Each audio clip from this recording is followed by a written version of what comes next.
All right, everybody. The shutdown is in effect, and here we are at the. Right now, I'm here at the Red Dragon Studios, and we trying to make sure that you guys are doing the right thing. Basically, is the shutdown. Now, basically, I've been posting stuff on Facebook, telling you guys what was happening because, like, locally, nobody ever told me anything here. Nobody told me nothing locally. Nobody. But for the last when the Reading Network first started, over our 30th, life, I was working for the African Union and Chika Anyani, the African Santam, and Sadiq Way. He was the head of the African Union, and then he worked for the police department.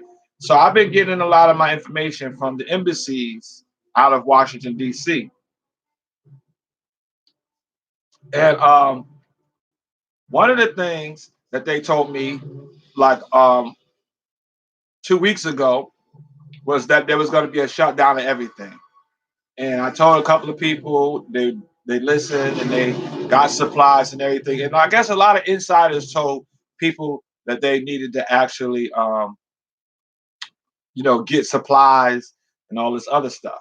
So one of the things that I wanted to make sure is I went out today and that everything is closed and people are actually, they're shut down. They're not running here in the corridor, Roosevelt, Hempstead, Uniondale, because a lot of people wasn't getting the message.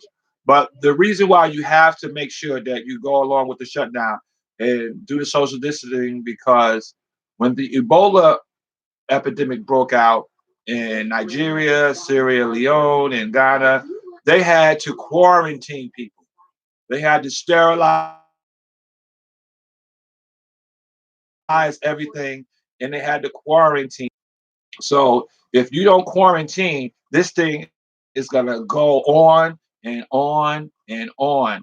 It's going to be a second wave that I was told.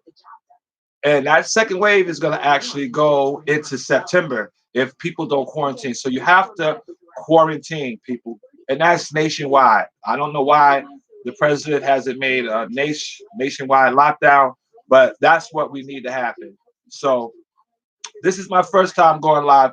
My Red Dragon Studios is a little messy, but we're gonna clean it up and then we'll get right back to you. So please, everybody, sterilize your whole household and everything. Listen to the lockdown. Keep distance. All of the church people, I know y'all was loving the Lord and all of that, but guess what? If you make people come to church and have gatherings, you're gonna spread. Okay, so don't do the Jim Jones thing and make people drink the Kool-Aid. Tell everybody stay home. I know y'all want that cash, but don't sacrifice your people for cash. All right.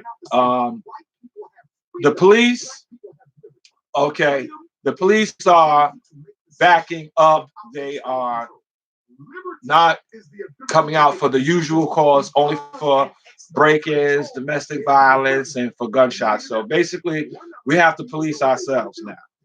We have to police our community. So, you know, take that for what it's worth.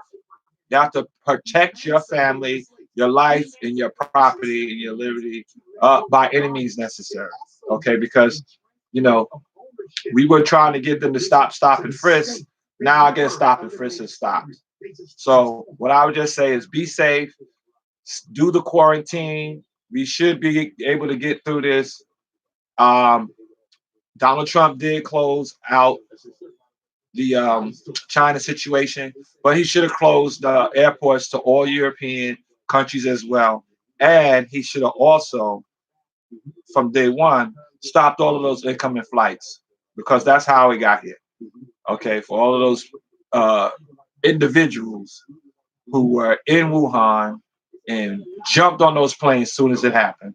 And they spread it and gave it to the whole world. So thank you, China, for that. And if anybody knows anything about Chinese people, I'm going to say it.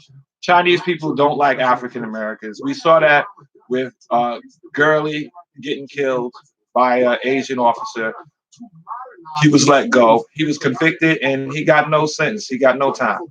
The Asian community came out in droves, and we know about the Asian grocery situation, and we know about how they don't hire us, and we know what they do in Africa as well. So let's understand one thing as African Americans: nobody is your friend. You always fight for the freedoms for everybody, but nobody fights for us. So let's stop loving our enemies and stop loving people who hate us, and let's love ourselves for once. And how about this? We stop killing each other.